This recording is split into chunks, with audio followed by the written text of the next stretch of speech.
Hi, my name is Kathy Hendrich. I'm a professional soccer player for Chicago Stars and the German national team. And welcome to the Chat with Dan show. So welcome back, everyone, to another episode of Chat with Dan here. Joining me today, what can I say? I'm already speechless. We haven't even started. It's like Christmas already because I have on the show the incredible, the amazing, the badass, the superstar, the legendary, the one and only, even the incredible Kathy. Kathy, how are you today? I'm good, thank you. How are you? Doing fantastic. What better way to have a fantastic day than to be chatting with someone as legendary as you? You know what I mean? Thank you so much. Absolutely. Now, if you're new to the channel, don't forget to leave a like, subscribe, follow. It helps a lot. But also in the description below, you're going to find all of Kathy's social media. Let's follow her. Let's find out why she's super badass. And without further more, let's jump in. So, I want to start this whole conversation, right, by throwing out the first question, which is, what first pulled you into football? And do you remember the moment it stopped being just fun and started to mean like something more? Yes, I have three brothers. I grew up with three brothers and also a sister, but my brothers, they all played soccer. So it was a theme the whole day in our family. And we were, all playing in the garden together. So, for me, it was the best thing. And I always wanted to play in a club. But first, my parents, they didn't agree. I think they wanted to protect me because I am a girl, but then I was happy that I could convince them. And I think when I went to the national team for the first time, like it was the under 15 years old national team. And I think there I realized maybe there's something more possible. I was always dreaming about playing in big stadiums already when I was very young. But then I think when you come into a professional environment, you start realizing it, and I think I would say this was the start. Yes. And once you decided, right, to make it into a professional career, what were some of those challenges you were talking about? Like you have a dream when you're a girl, and I was always also watching, especially the German national team in the TV. I grew up in Belgium, but we had like German TV, and I saw like the German national team there, and then I was like, okay, I really want to go there. And then I just wanted to train. I wanted to become better every day. And I was also, of course, lucky, and I'm still very thankful that I had a like family and like also friends who always supported me.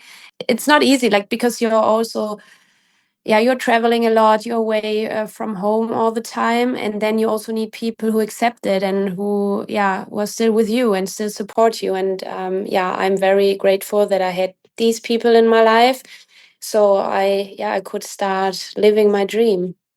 Jawohl. And tell me, how was the first experience when you played for the first time for the national team?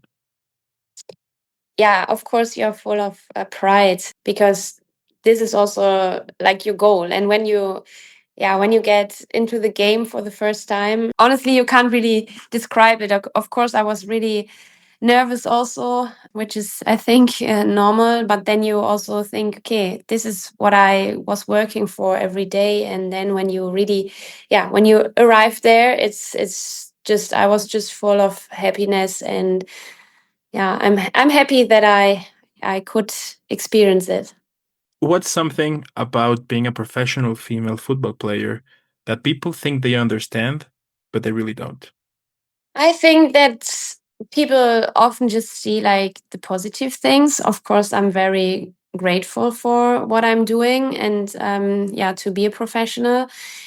But also, like, of course, you're with everything in your life, like there are also negative sides. Like, for example, especially now, I'm living far away from my family and friends, and it's not always easy, of course.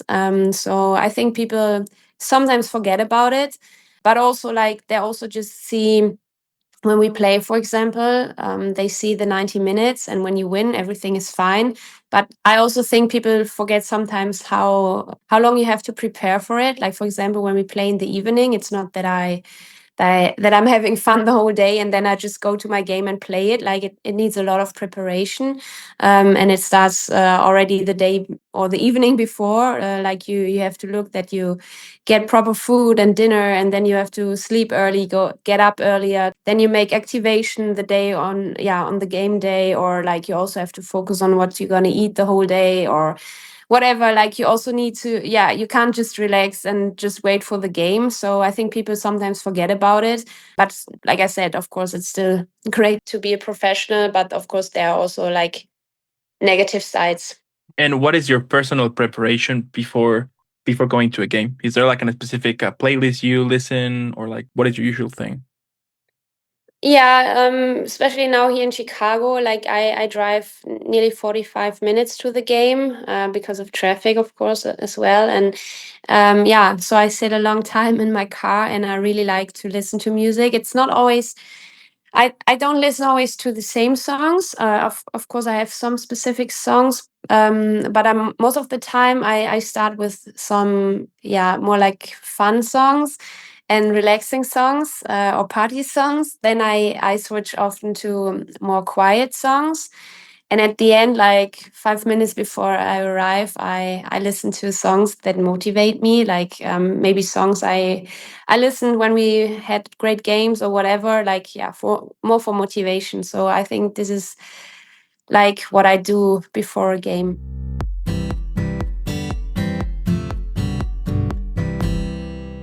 That's amazing. Now, what part of the game gives you the most energy right now, and what part takes the most out of you?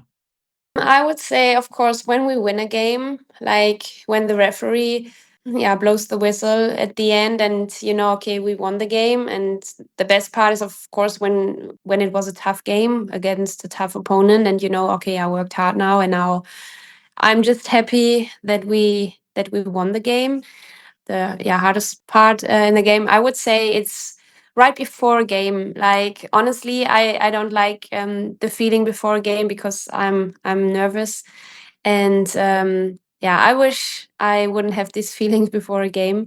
But then when the game starts, this feeling is over. Then I wish I wouldn't have this feeling before a game, but it's necessary as well because it puts me into focus, and that's why I know it's important as well.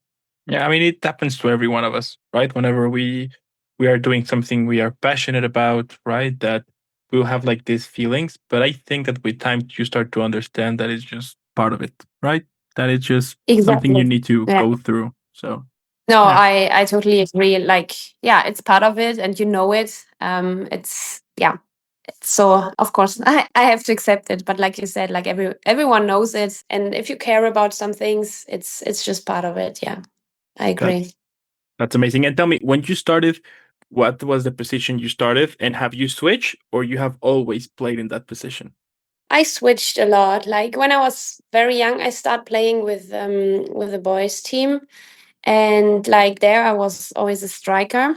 And I also scored a lot of goals. But then, like as older as I became, I was playing more defense. And now I'm playing as a center back, and I'm not scoring many goals. So it's quite funny because I started with scoring many goals, but now I don't do it anymore. But I would say like I played a lot of positions in my whole career. I mean, center back is the best position. I play that position too, so I get it. It's the best. Yeah. What can I No, say? I love to play there. Like, of course, you have to be focused as well. Like, especially like when you make mistakes, there's only the goalkeeper left. So, and you have the game, like you see the whole game in front of you, and I'm really enjoying it. Yeah, yeah, absolutely. I totally understand. You can be. I mean, it's so fun because you can become the hero or the villain in just 1 minute. You know. Yes, that's crazy. Also, like you can also, I don't know, have a perfect game for 89 minutes, but then maybe you make one mistake, like you just said, in the 19th minute, and then like everyone blames you for the loss. This is crazy, but it's also fun. So, Mm. yeah. And how did you deal with that? You know, when mistakes happen, how do you keep a professional side so it doesn't affect you? Now I think I had to learn to. to deal with it. Like when I was younger and I made these mistakes, like my coach, he told me also, like, I know when you make one mistake, I could, yeah, I have to take you off the game because you're thinking about it all the time. So I really needed to learn how to handle it. And I would say now I grew, and I, yeah, know how to handle it. Like I understood that mistakes happen. You just have to keep going, and you really have to forget about it straight away. Like you can't change it anymore in any case. Just focus on your next actions again and again, and you have to just cancel it in your head. And this is the best part, I think, to, yeah, to deal with it.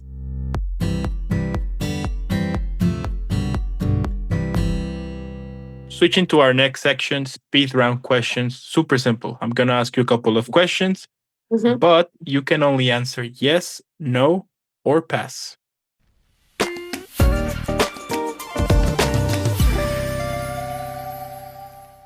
Okay, so Ready? nothing. Okay, not more. Okay, yes, no, or pass. Yeah. All right. So, do you get nervous before every match? Yes. Do you prefer training over game day? No. Are you harder on yourself than your coach is? Yes. Do you replay mistakes in your head after a game? Yes. Do you enjoy away games more than home games? No. Do you believe confidence matters more than talent? No. Have you ever played through pain when you probably shouldn't have? Yes. Do you think team chemistry is more important than individual skill? No. Have you ever doubted yourself during a match? Yes.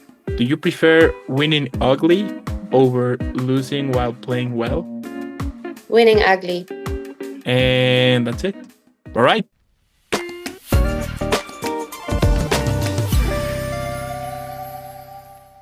Returning to our general transmission here. Yes. Tell me, can you think of a match or moment that really tested you, not just physically, but mentally? I would say one of the first games that comes in my head is we played with my old team in Barcelona in a Camp Nou stadium, and there were like 90,000 people watching our game, and it was the quarterfinal in the Champions League. And I don't know exactly what minute it was, but I just remember that we conceded 3 goals after maybe 20 minutes or something. And of course, you feel so ashamed about it because so many people are watching, and it's such an important game, and everyone had high expectation on the game. And then, like, you are just losing, and you, like, we were so lost on the field. And I was also on top, I was very exhausted because, like we played against the best team in Europe, and it's so hard to play against them. But like you were so exhausted, but you still didn't achieve anything, like you were still losing 3-0, and you didn't know what to do because, okay, you were so so tired, you didn't have any energy, and like you just didn't want to keep going like this. And I would say this was mentally so hard, and also like physically. So yeah, at the end we lost 5-1, which was still okay for us. Like, we could have lost more. So, but I would say this was a really, yeah, big challenge. And the other one, I would say, I got a red card after 13 minutes in a quarterfinal with the national team. We played like, yeah, Germany versus France, and I got the red card. And this was, like, I would say, the biggest nightmare I've ever been through, because like we had to win because it was a knockout game, and I was just allowed to be in the locker room and following the game. So I was, yeah, it's you can't describe this feeling. At the end, my team did it great. We won, so I was lucky. But the whole, like, we won after penalty shoot, so I was suffering such a long time. And I would pick these 2 games where it was very challenging, like physically and mentally.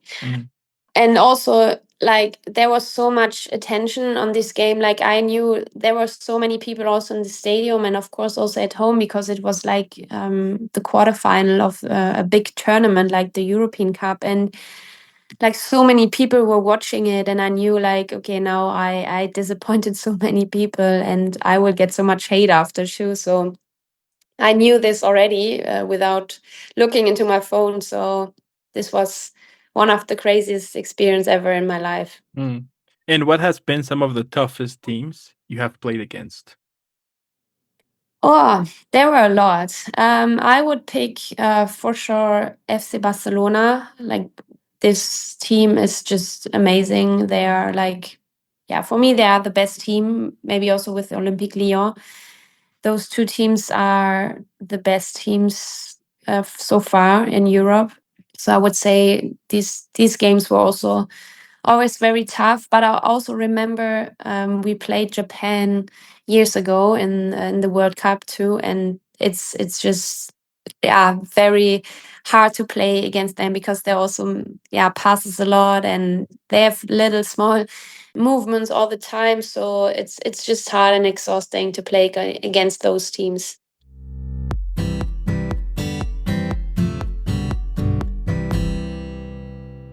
Now, for you, what does a strong team actually feel like from the inside?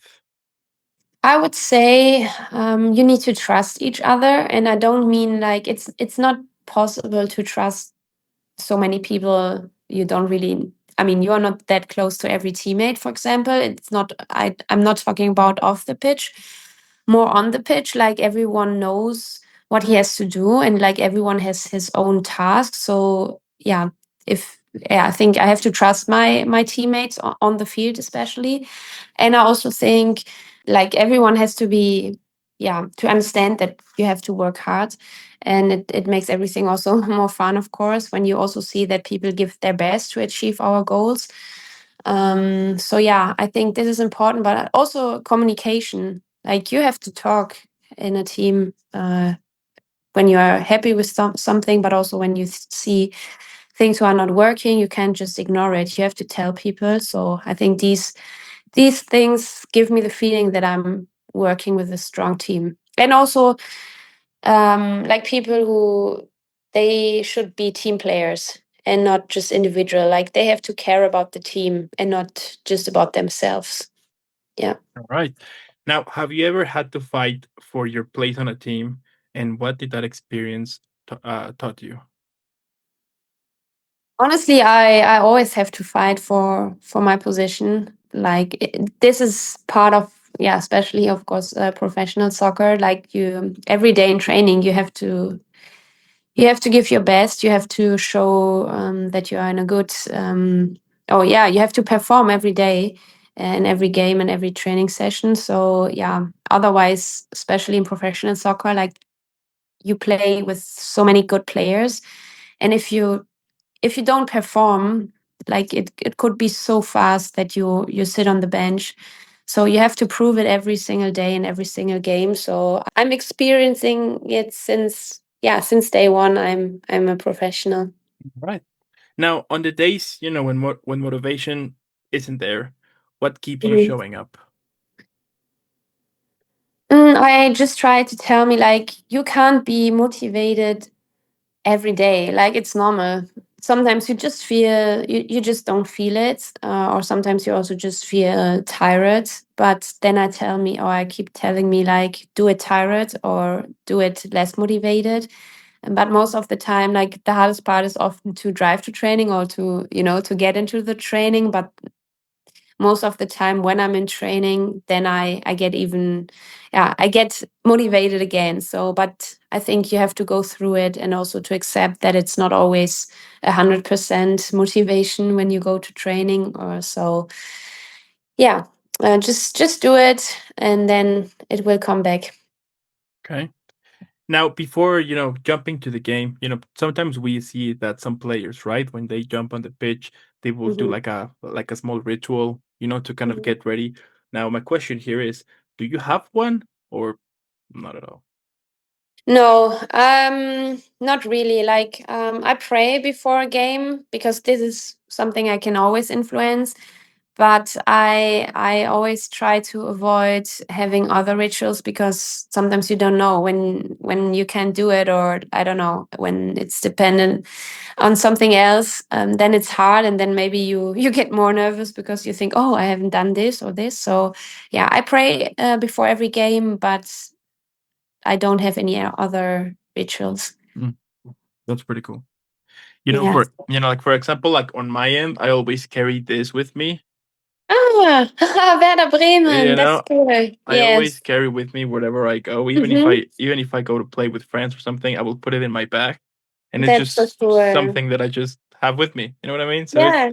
Yeah. it's so funny that that you mentioned, because one time I just forgot it, Hmm. and I felt bad. I felt like Yes. there's something not right here. So Yes. yeah, Did, it's did fun. you buy it or was it like a present? No, I did buy Or it. Yeah, this was okay. like it was actually like the first thing that I bought when I went there, because Hmm. at that point I was a huge fan of Bayern, right? So Yeah. at that point, the like some of my friends told me that either you switch team and become to our team, or we will hate you. So I was like, okay, so I'll switch, and I Yes. switched to Werder Bremen, and I've been a Werder Bremen fan for almost 10 years now. But yeah, you know, Yeah. That's funny. Yeah. you know, and Mhm. what has football taught you about yourself that you didn't expect? I would say always believe in yourself. I had also, of course, people who never believed in me, like earlier coaches who said like, okay, maybe I've talent, but I won't achieve any, like I'm not as good as maybe people expect me to be. So they never believed me that I could play for national team or something like this. So I learned that if you believe in yourself and if you work hard, you can achieve your goals. Yeah, I'm pretty sure that it works most of the time for everyone. So just believe in yourself. And also, I was quite shy when I was really young. Like I I nearly never talked. So I would say also that soccer gave me a lot of confidence, and I needed to learn to get out of my comfort zone. And I would say, yeah, it's what I learned from soccer.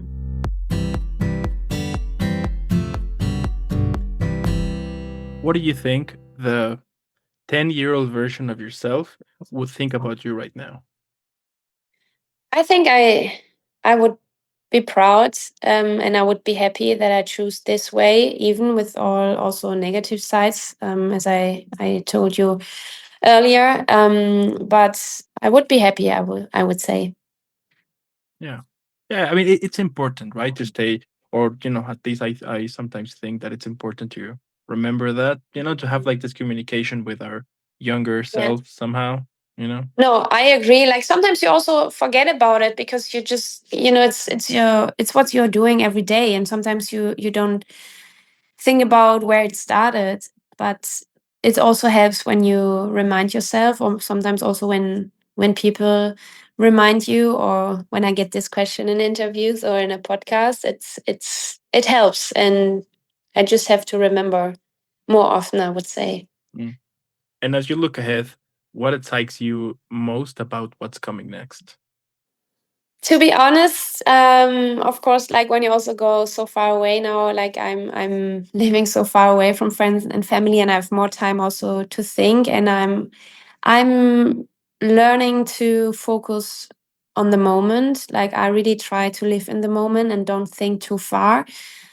So I wish like everyone like me, and of course my family and friends, everyone stays healthy, and yeah, just everyone can enjoy life, and especially when you see what's going on in the world at the moment, I just hope that people don't lose their hope, and that we will live in a better world soon. Yeah, this is what I'm looking forward to, and just try to be positive. And Yeah. when everything is said and done, beyond the results, your career, like all of it, Mhm. tell me, what do you hope people remember about you? Of course, I would be happy when people remember me as a good soccer player, but I also want to be remembered as as a good human being. It's even more important because at the end, like, of course, it's nice to have titles or to won titles or games or whatever, but at the end, like, when I also think back to all my places where I have been, of course, I was also happy when we won titles, but at the end, it was all about the people I met. And I think, especially in this world today, it's important to just have good relationships with people and being a good human being, because if people are nice and helpful and friendly or whatever, like, it makes your life even better. So I try to live this way, and I hope people will remember me just being a good human being. Respect. What can I say? That is amazing. And you know what? My last question here, Mm-hmm. so we can all enjoy and relax. So, what do you think that could be the best title for this episode? Yeah, I would say something like, the most important thing is to trust and believe in yourself to achieve your goals. Something in this direction, but now I'm also a bit perfectionist, so maybe I need We're looking what words exactly? like believe and also trust in yourself. Like what I also want to say, like, because I met people who never or who didn't believe in myself, like, but I still, it, of course, it was always painful to hear it, but then, like, I could have also quit, and then I decided, no, I believe I can do it. So yeah, something like this. Mm. Or maybe, is it too No, casual? it's perfect. It's perfect. It's perfect. I'm just thinking of words. Be humble, maybe also. I mean, I think this is like the logo from a company, but I think it's stay hungry, stay humble. Oh yeah, interesting. Yeah, it's funny because people know me also. They know that I eat a lot. So people would maybe also laugh about it when they read it. And it was, no, in a good way. It was the slogan of my old club. It also said, like, yeah, stay hungry. And I also made a post on Instagram and said, you can trust me, I will always be hungry. So it's perfect. Stay I would hungry, say. stay humble. Yes, great. Perfect. We have a title. I agree. You know, Perfect. sounds like a franchise. I mean, if at some point you're writing your memoirs for a book, you already have a Hmm. title. You know, you could be like, I have this title ready years ago. I'm gonna use it now. Yes. Just saying. Yeah. Yeah. Great.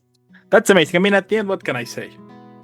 I'm speechless. You know, I'm in love with what you do because it's not easy at all. You know, it's super difficult. We all know it, but you make it happen. You know, that is what I love. Yeah, that is what I love the most about what you do. That you're showing that dreams can come true. That sure, it's painful. Sure, it has their complications, moments in which you're thinking about I should quit, things like that. But you stay persistent, and you were showing that if you stay persistent and if you are doing the hard work, you can be whatever you can actually get to somewhere you actually want to be. You know, and on your case, that you played on the national team, you have played in multiple games. You're playing now. You're playing now in the U.S. and doing all of these amazing, things and learnings. I mean, it's just epic. So I'm pretty sure there's people out there who sees you as a role model and as for someone who is just badass, basically. So I just covered that. Thank you so much. Absolutely. Yeah. I do want to thank also those who stayed the whole episode. Let us know what you think in the comments below. But by this point, come on. I mean, since question 1, I knew why Kathy is super badass. I was like, I already know this. So let's follow her. Let's share some love. Let's make her viral. # Team Kathy. And again, thank you for making this happen. Keep shining out there. Keep rocking. Keep kicking ass. And I'll definitely be seeing you in the next one. Thank you so much. It was a pleasure. Yeah.